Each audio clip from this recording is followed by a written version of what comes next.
This video will showcase some of the methods that select boards can use to evaluate potential ATV access roads in their town.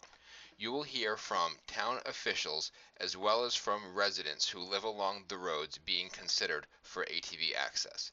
The question of ATV access roads first came to Wilton during the winter of COVID. Rhonda goes into it with the assumption that an effort will be made to seek input from Wilton residents. So I think a lot of it is you determining what kind of information you would like to go, how much involvement you would like the public to weigh in on. Do they want ATVs going from the area of Steve's Market all the way to downtown and back? And we have not asked for any public input yet.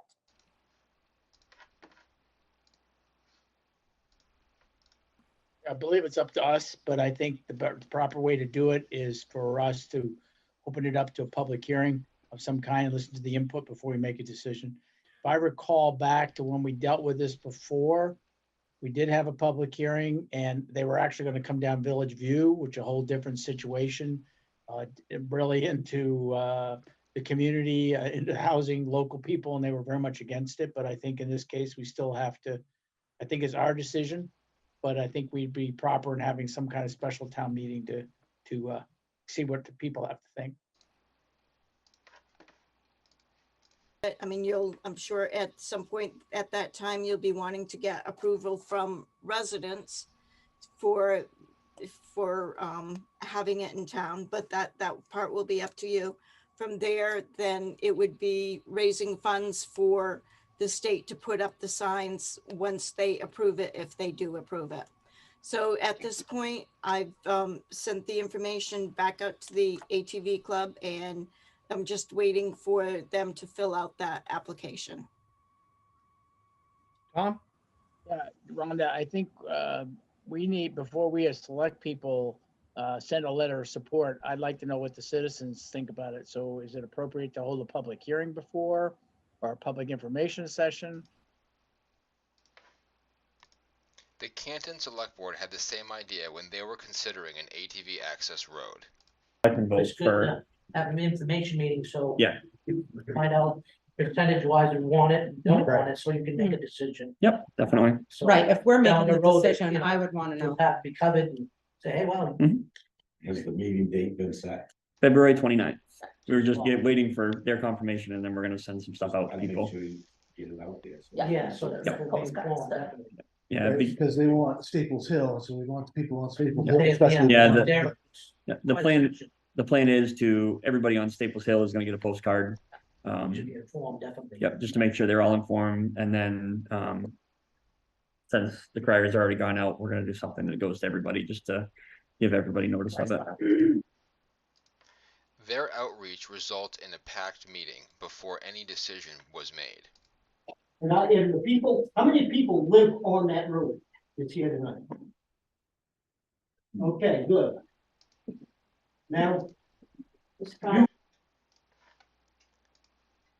At that meeting, residents of the road in question were offered a chance to cast an unofficial vote to give the board an idea of where people stood.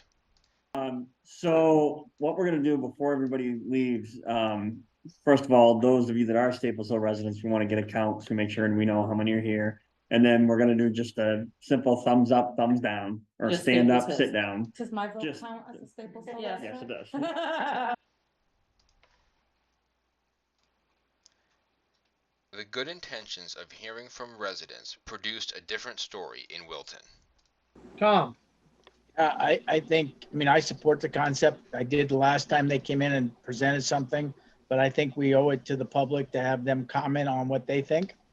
So maybe we have a public hearing or public information session, the next select board. David? Well, I was thinking if we gather comment versus having a public hearing. A public hearing is special because it comes with the requirement of a notice published in the newspaper. If you type Wilton into the search bar at the website mainnotices.com, you can see all public notices about the town. Next, we will hear a couple more comments about giving the public a chance to be involved.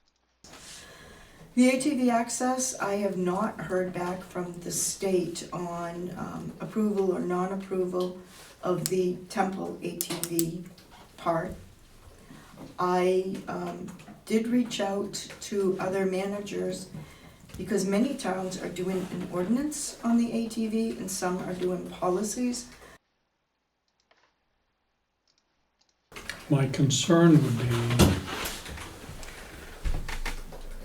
if you have a policy, if you have issues, you can address more rapidly. Yeah. If you have an ordinance, takes town meeting. David sees the lack of town participation as a benefit of choosing to install a policy rather than an ordinance. Inheriting this situation as a new manager, Perry asks the same question that Rhonda did and gets a similar answer. And I hope to be scheduling a discussion on ATV access from Temple at our May 02 meeting. Do we need to have a public hearing? No, I think it's just, I think we said that we We'll would make- review it annually. Yep, and so we'll Again, a clear answer that there will be no public hearing. Now, listen to a resident ask the same question. So you had public hearings? Yep, we did. Take a moment to consider how you would feel to have your question answered in a way that is easily provable as false. Since our meeting last time, I've found out a couple things. I was told that there was a public hearing about this and found out that there never was one. So explains why we weren't informed.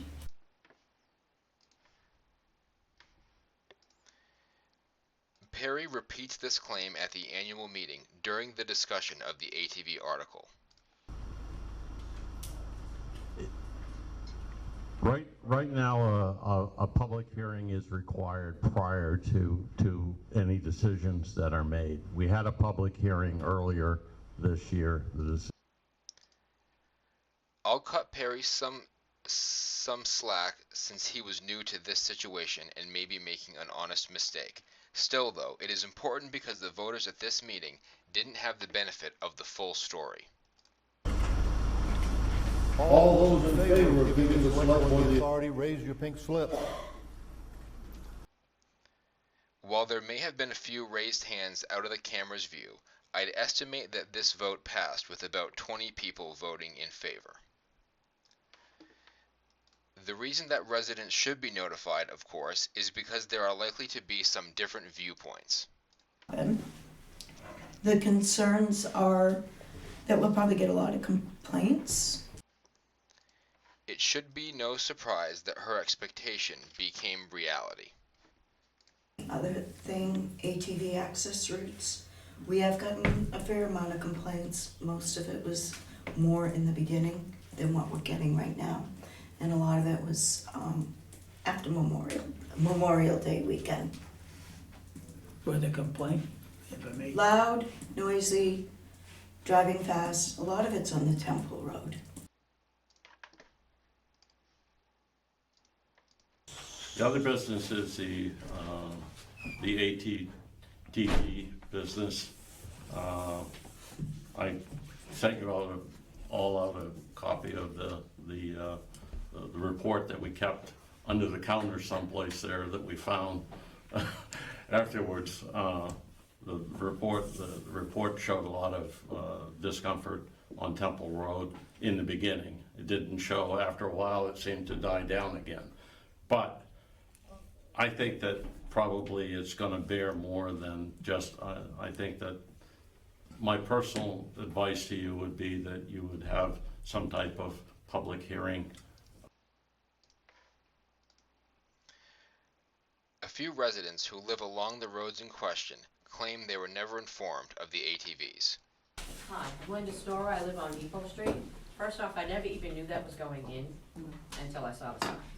Nobody ever asked how I felt about it being on 156. I'm Brian Drum. We also live on Depot Street. We also see same thing Linda sees. And Yeah, one year, all of a sudden, there's an ATV sign on a pole in front of our house. It's like, what's that all about? How many of these roads are we really looking to open up to ATVs? I thought these were trail things. Many of us that live on these roads that are now open are not enjoying this. Here, here. And nobody asked us. And I'm just saying that it didn't come to my attention or my wife's, who's also very vigilant about goings on in town. Phil confirms our understanding about why they didn't hear anything. Thank you. Phil? I can't remember, did this ever go before the whole town at all, or is it only within our group that we decided? No, well, no, it went to the state and then came back to us. Right, but has No. has the town as a whole? No. Voted on, they haven't, okay. When it was brought up again in April 2024, the idea of seeking more input from residents didn't find as much support from the Wilton Select Board as it had in Canton. ATV access routes discussion. So, like to put it out for our next meeting on May 7th. And just to make sure, last time we had it, we had to table it because we wanted to make sure that we had good participation. So suggest we send out letters to the residents. Potentially, or no. What residents? You'd have to send them to every resident in town. The resident of Temple, that I'm just, yeah. At the last town meeting, the legislative body voted, and you'd have to dig out the warrant article. Yeah. To give the authorization to the select board. So I don't think sending out a letter, I think we can have a meeting Yeah. on it, but I don't think sending out a letter. Article 6 is cited as a reason to not involve the public. Ironically, when that article was presented at the annual meeting, the exact opposite explanation was given. So, but it needs to have some conversation. We're just trying to get more town input here. These issues could be water under the bridge if voters could simply have a seat at the table going forward, as had been suggested in 2023. Is there a way at all to possibly let the voters decide on these issues and for the people who are directly affected, like the people who live on Temple Road or wherever else these If you want the full story around these quotes, the video description has a page with links to all the meetings where ATV discussions were had.